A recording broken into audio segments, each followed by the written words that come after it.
We just checked out Wizards of the Gromoire, a two-player head-to-head dueling drafting game, and it exceeded our expectations, I think. Let's talk about it.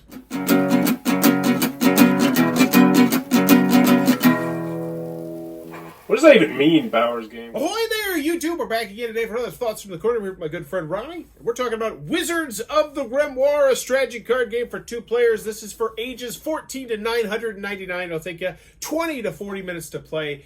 And this is a really simple game at its core where you're going to have 10 spell cards out in the middle of the deck. There's a very large spell deck, and each one of these cards are going to be cards that you're going to potentially be drafting into your little tableau or engine that you're going to be doing. You're also going to have one other type of cards, which are going to be mana. Mana are going to be what powers your card. So, for instance, this card right here has a little 2 in the upper corner, which means I need 2 mana in order to activate that special ability. Now, there's also numbers on the mana because you can use that. Some cards will say if you have a certain number, you get to do a certain type of thing. Also, at the end of every single round, you can do a basic attack where you just use a mana and essentially punch someone in the face, because the core of the game is that you're going to start with 60 points, which you'll be using on these little card doodads right here, and you're trying to kill the other person. But the core of the game is that every turn, when you first start the game, you're going to be adding cards to your tableau, triggering them, activating them. It's all done really well on this player reference card right here. So you'll be putting cards on here so it'll trigger some damage, then putting cards on here so you can draw more mana cards, and putting cards on here so you can take, cards off of other cards and put them in your hand and do all sorts of trickery right there. Lots of stuff where you read the text on the cards and trying to synergize and make combos. We played this 1.5 times. We mixed up a rule the first time, but we were pretty much halfway through the game. We saw a good chunk of what it was. I mixed up a rule. Yeah, it happens. That one wasn't on Forest. And then we played again and got the full experience, the full flavor. What'd you think about Wizards of the Gromoire? I loved it. It's a game that I would certainly consider buying. I think I am considering buying it. So what was the first thing that you would say stood out to you about this game? I think really the thing that stood out to me the most is that turns were quick. Yeah. And I don't think that's that.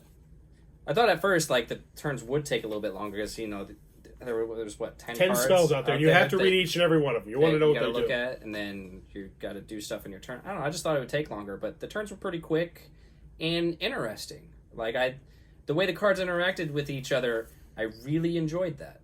Yeah, you were really comboing them really well over there. Mm-hmm. And yeah, to talk about the turn order, it's really simple. It's just choose a new spell, which in theory you'd probably be looking at them potentially on someone else's turn to see what you're going to get. And plus, it's really just the first turn we have to look at all of them, and then after that, only 1 to 2 cards is coming out. Yeah. After that. And then you have spell cooldowns, so some of the mana will be coming off your cards, going to the discard pile. You gain 3 mana cards, and then you cast your spells, boom, boom, boom, and then you do a basic attack, and it's in and out. It is very snappy turns. I personally really liked it after turn 4, because how it works is you can have at most 6 of these spells in your tableau, and so they're all going to be working together, doing different things. But at that point, you have to be like, ooh, how's my engine doing? Is there a card out here that is going to synergize better and do better? But you have to have that card completely no mana on it, so you pretty much have to have it ready to go, but then you can swap out new ones. And I like that, how on the fly you had to potentially adjust and decide what you're going to keep and what you're not going to keep. And I thought that was really cool. Lots of unique spells. It says 70 on the side of the box, plus this comes with an expansion in there. So the obvious main issue here that I think everyone's going to mention, I have to mention it too, is the color choice is just terrible here on the mana cards and the spell cards. It's not a huge deal because once you look on the other side, it's very clear and evident which side is which. And I will give them kudos. The box divider has 2, so it's not like they're going to be rubbing elbows with each other. So in theory, they shouldn't come together. But in the second edition, I undoubtedly imagine they're going to fix that. But that's a nitpick. Also, I really wish, this is one thing that grinds my gears. There's completely wasted space in the rule booklet with big fancy pictures of random crap, which is fine if your rule booklet is completely complete. But this one I think could definitely use with a specific card clarification on some of these, because all 70 of these spell cards are pretty much read the text on the card and do whatever that is. And sometimes you'll have things that rub together and you'll be like, I'm not so sure of how this card works. And I think a card clarification would have been really nice in there as well. But I think all that's nitpicks. I agree. I think this is a great game. I plan on keeping this game. I think it's going to be a potential go-to two-player game. Like, I enjoyed this so much. I'm banking on the fact that this game's going to do well, especially in the second print run, and thinking about doing a how-to-play video on this, which really... I'm shaking the camera. Dang it. I dig this a lot. I think it's great. And I mean, I think if you are a two-player gamer, because that's the big knock on this, it has to be two players. Easy to learn, easy to teach. I feel like if there was somebody else here, we could probably both nice. easily teach them nice. The box is nice. Yeah. The cards, they do stick together a little bit. They're thicker. Like there's two cards like this. Try it. Try and get those a card.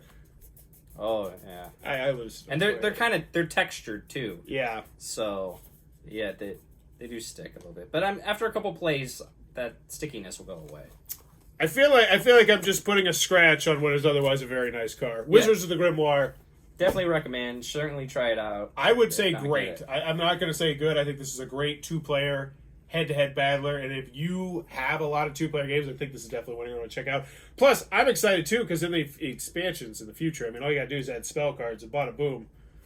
You're never going to see. And that's the other thing I want to mention. So we played 1.5 games, and we still probably had, like, I'd say a chunk, like, probably that, if not more, of cards we didn't even see. Mm-hmm. So you're going to have different synergies, different combos. Wizards of the Grimoire, check this one out. Don't let this one fly under the radar, over the radar. Which one? Under. Don't let it fly under your radar or over it. Either one. Check it out. If you enjoy the content, please be sure to click on that subscribe button down below as I'm trying to reach 17,000 subscribers in 2023 to make it my biggest year ever. And in the comments below, let me know, yay or nay, magnetic clasps on game boxes. Yay. Yay. I'm a yay as long as they're good. Good magnetic clasps. This one's pretty good. You can't flip it all the way over and start shaking it down, but other than that, it worked pretty well. But let me know in the comments below, magnetic boxes, yay or nay. And as always, thanks for your time, YouTube. This video is brought to you by all of my amazing Patreon supporters, and I would love it if you would join their ranks and have your name immortalized in the end of many of my videos for the end of time. But consider for only $1 a month, and as always, thanks for stopping by.